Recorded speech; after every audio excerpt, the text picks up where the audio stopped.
Welcome back to our English podcast. I'm Grace, and I'm here with Liam.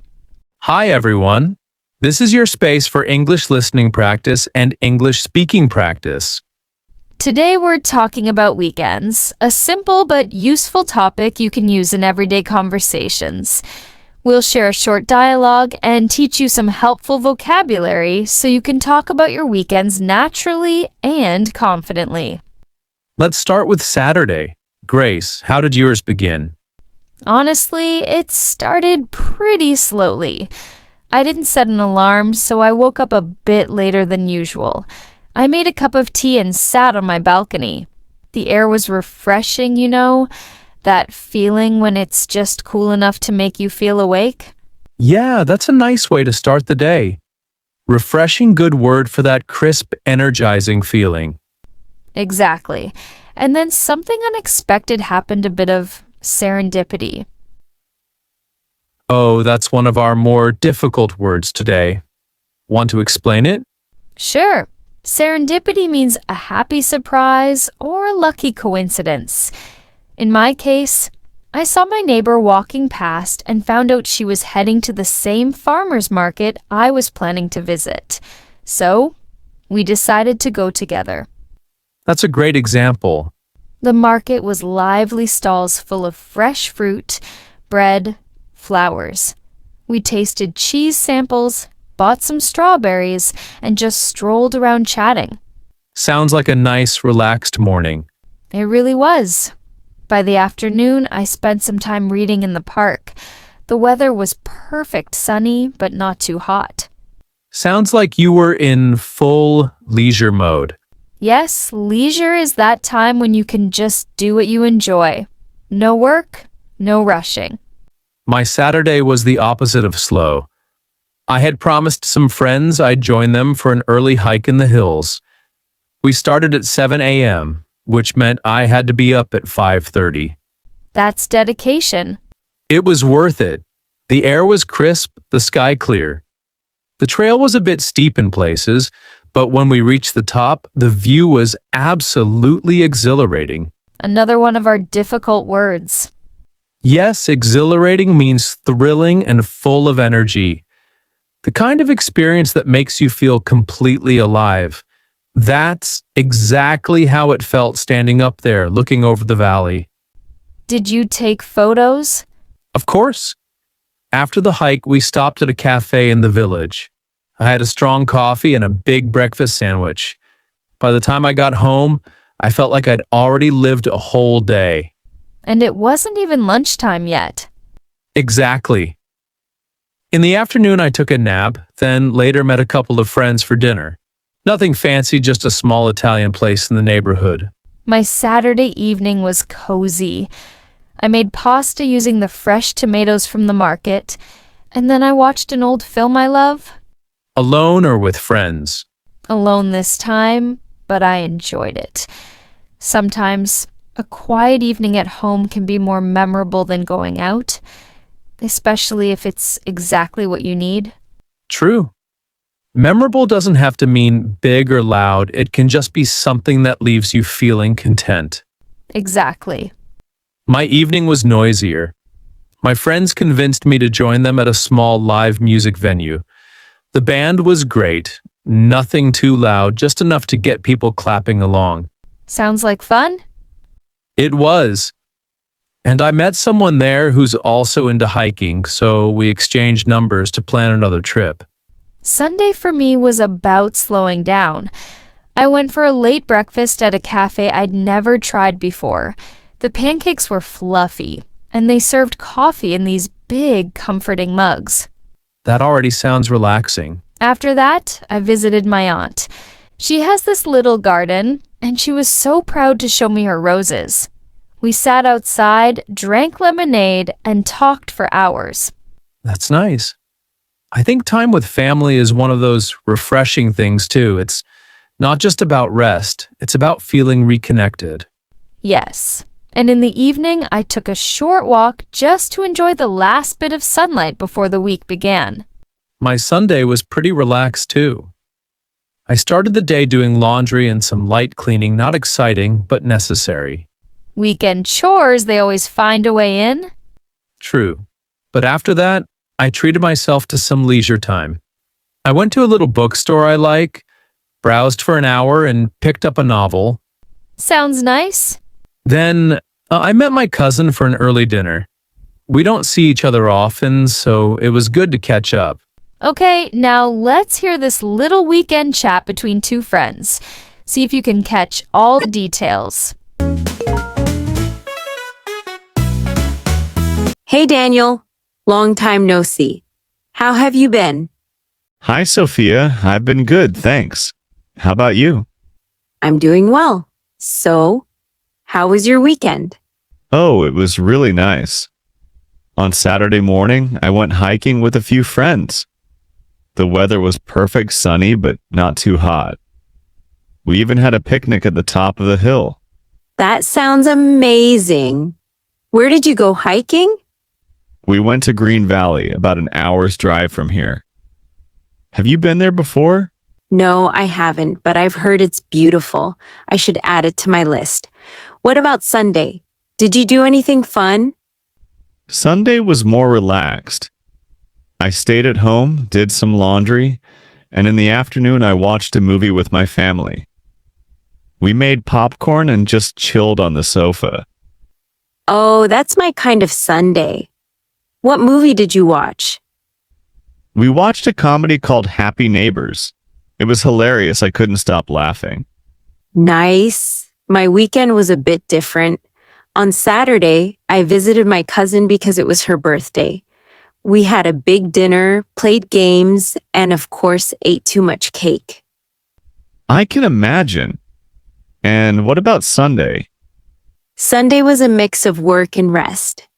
I had some assignments to finish in the morning, but in the afternoon, I went shopping. I needed a new jacket for the winter. Did you find one you liked?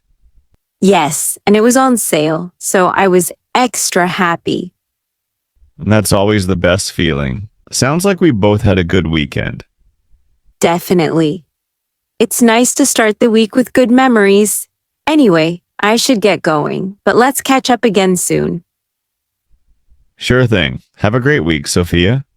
You too, Daniel. Bye. You know, we've been talking about the usual weekend plans, but honestly, weekends can be so much more than just rest. Sometimes they're the perfect time to try new things. Exactly. And speaking of trying new things, have you ever thought about how many little adventures you can have without even leaving your city?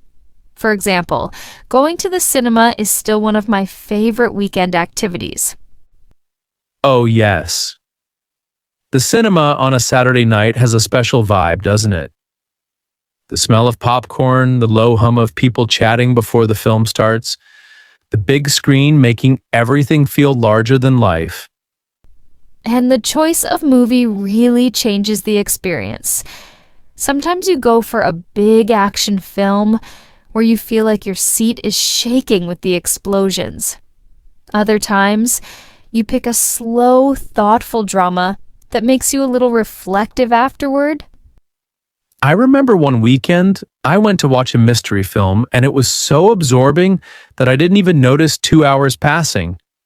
When we left, it was already dark and the streets had that calm weekend quiet.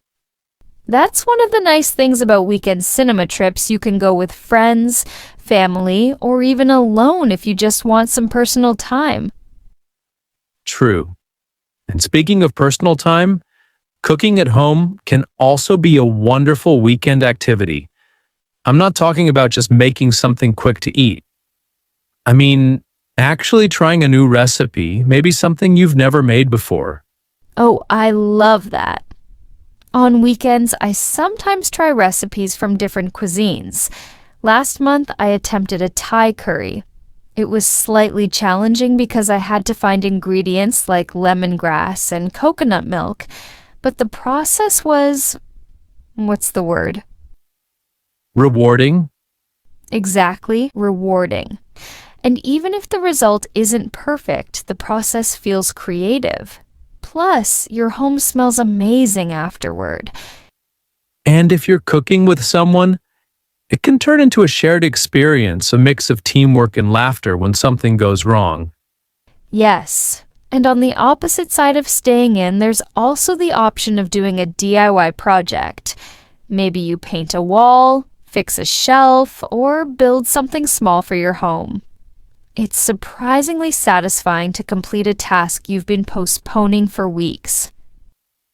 I once spent a whole Sunday building a small wooden table. It wasn't perfect, but every time I look at it, I remember that sense of accomplishment. That's a great word for weekend's accomplishment.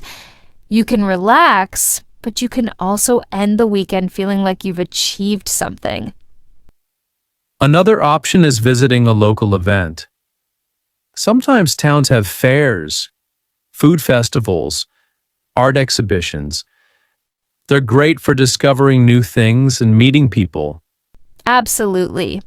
I went to a small street music festival last weekend. There were local bands, food stalls, and people dancing in the street. It felt so alive. And those events often create spontaneous memories. You might talk to a stranger, try food you've never heard of, or find a small handmade item to take home. And if you're into sports, weekends can be perfect for either playing or watching a game. Some people join amateur football or basketball matches. Others just gather with friends to watch a big match on TV. Yes, sports really bring people together. I'm not a big player, but I love the excitement of watching a live match in a stadium. The atmosphere is electrifying.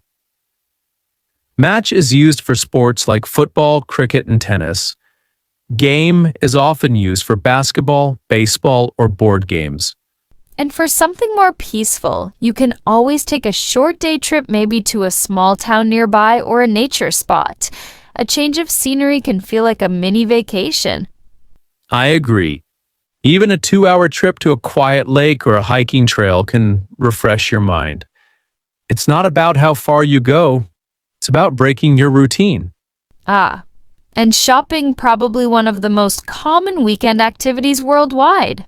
It could be grocery shopping, clothes shopping, or even just window shopping. Right? And when you talk about it, you can make it more interesting by adding details.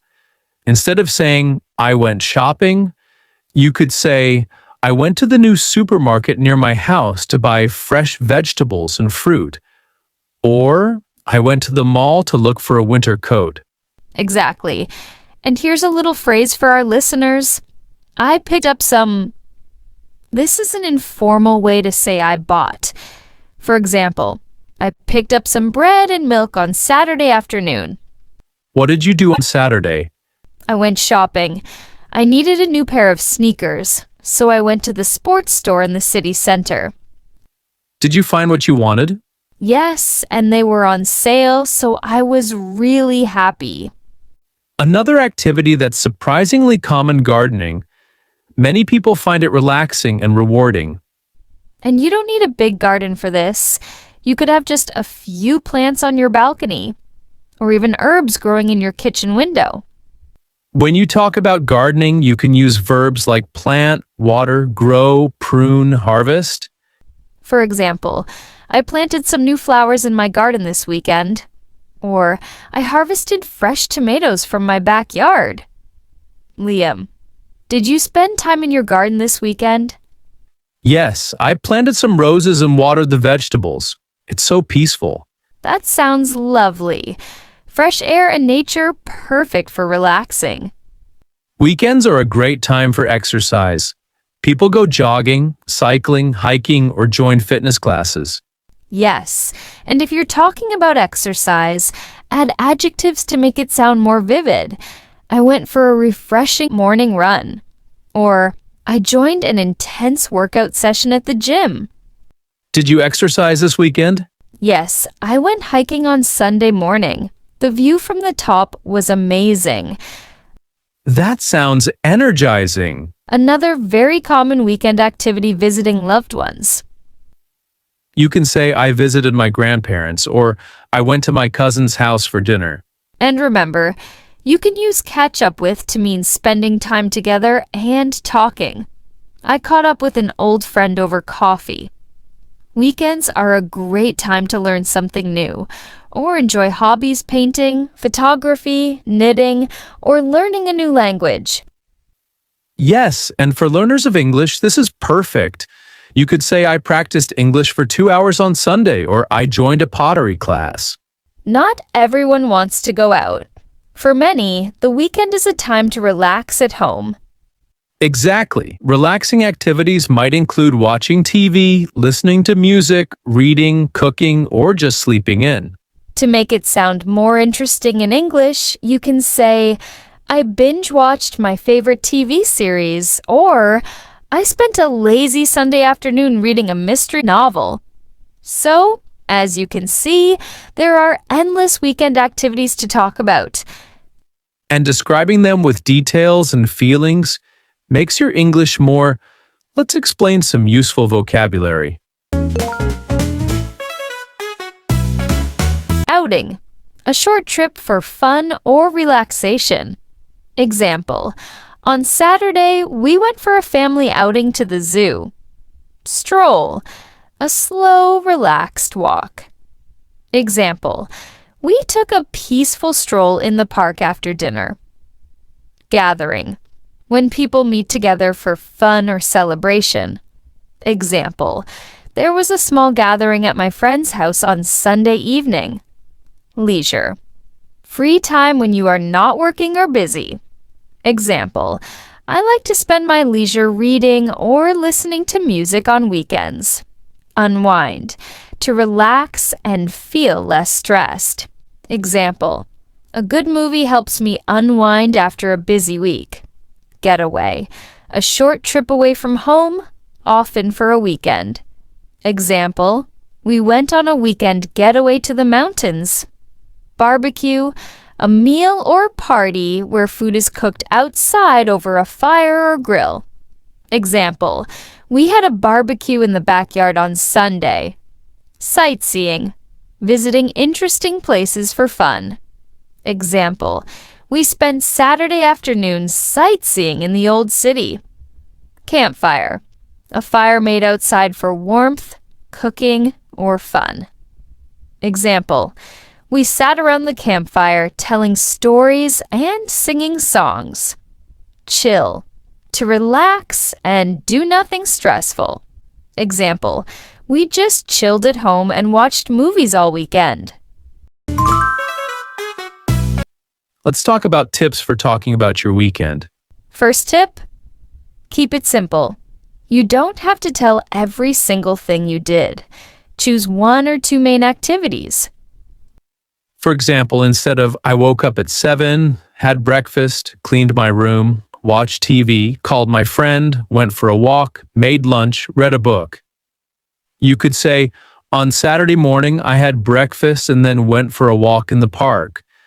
Later, I watched a movie at home. Tip 2, use adjectives and adverbs to make your story interesting. Relaxing, exciting, tiring, refreshing, delicious, beautiful, peacefully, happily. For example, I had a delicious lunch with my family sounds better than I had lunch. Very important when talking about the past, use past tense verbs. Common ones went, had, spent, visited, watched, enjoyed, played, cooked. If someone asks you, how was your weekend? Answer, and then ask them too. Example, How was your weekend? it was great. I went hiking on Saturday. How about you? Remember, communication is the goal. Mistakes are normal, even for native speakers. Yes, and the more you practice, the more confident you'll feel. Saying how you felt makes your story more engaging. It was exciting. I felt relaxed. I was really tired after hiking. You can even practice speaking about your weekend to yourself in front of a mirror or record your voice. Or find a language partner and exchange weekend stories once a week. So remember, keep it simple, use descriptive words, practice past tense, ask back, Don't fear mistakes, add feelings, and practice often. Liam. And soon you'll be able to talk about your weekend naturally in English. Let's do a quick role play for listeners to follow along. I'll ask you about your weekend, and you answer. How Okay, here we go. was your weekend, Liam? It was great, thanks. On Saturday, I went hiking with friends, and the view from the top was absolutely exhilarating. On Sunday, I relaxed at home and read a book I just bought. How was yours? Pretty relaxing. I went to the farmer's market, had coffee with my neighbor, total serendipity, and spent Sunday visiting my aunt. Perfect. And listeners, you can pause here and try answering the question yourself out loud. So, whether your weekend is full of events or completely quiet, there's always something you can share. And every time you share, you're practicing your English speaking skills. Plus, listening to stories like ours is good English listen practice. You hear how sentences are built, how words are used, and how past tense works in real conversation. And maybe you've picked up some new words today like serendipity, exhilarating, refreshing, leisure, and memorable. Try using at least one of them when you talk about your next weekend. Thanks for joining us. We'll be back soon with another conversation to help you learn English naturally. Until then, enjoy your week and your weekend when it arrives.